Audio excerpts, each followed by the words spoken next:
Hello दोस्तों, नमस्ते प्रणाम। हम किरण शर्मा, हम मंजू शर्मा अपना यूट्यूब चैनल पर सबके स्वागत करे छी। नमस्ते प्रणाम सब दीदी भाई जी के प्रणाम, सब यूट्यूब फैमिली के प्रणाम, जत्ते दाई माई दीदी चाची बहन सुनबी सबके प्रणाम करे छी हाथ जोड़ के। और हम दोनों देवरानी जेठानी जा रहे छी बहुत प्यारा से पारिवारिक छठ पूजा के गीत गावा अहाँ सब जरूर सुनब। और छठ पूजा बहुत नजदीक प्यारा आ से गेल गीत छै, है, अहाँ सब लेकिन जरूर हम सुनबै। सब छठ पूजा के गीत गावे जा रहल छी, अहाँ सब जरूर सुनब, कमेंट करके जरूर बताएब। और हमरा सब के गीत किनका सब के पसंद है जरूर कमेंट बॉक्स में लिखब और प्यारा आशीर्वाद देब। बहुत प्यारा से गीत है, अहाँ सब जरूर सुनब, जरूर कमेंट करब। अब देखियो छठ बहुत लगी आबि गेल छै, छठी माई से हाथ जोड़ के प्रार्थना करै छी कि जत्ते यूट्यूब पब्लिक है सबके आशीर्वाद दियो, ना तो बनबैत रहियो और सब कोई आगे बढ़ते रहो, सबके साथ सबके विकास, सब कोई आगे बढ़ो, सब अपन अपन काम में व्यस्त रहो, स्वस्थ रहो, मस्त रहो। बनी पारा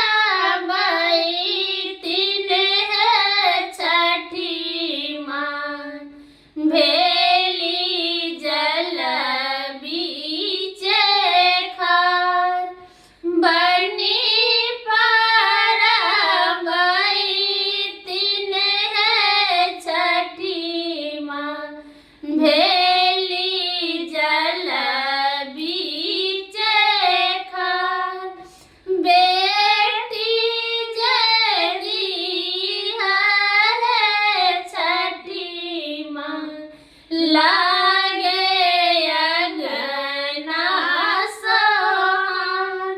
बेटी जदी है छठी माँ लागे अगना सोहार।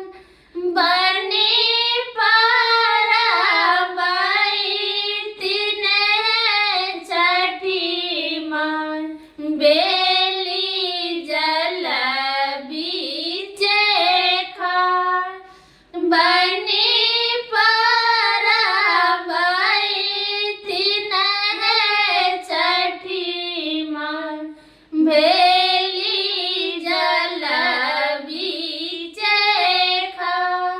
बेटी जदी है छठी माँ लागे अगना सोहार। बेटी जदी है छठी माँ लागे अगना सोहार। कैली उपास है छठी माँ भेली जल बीचे खार। कैली उपास है छठी माँ भेली जल बीचे खार। बेटा जदी है छठी माँ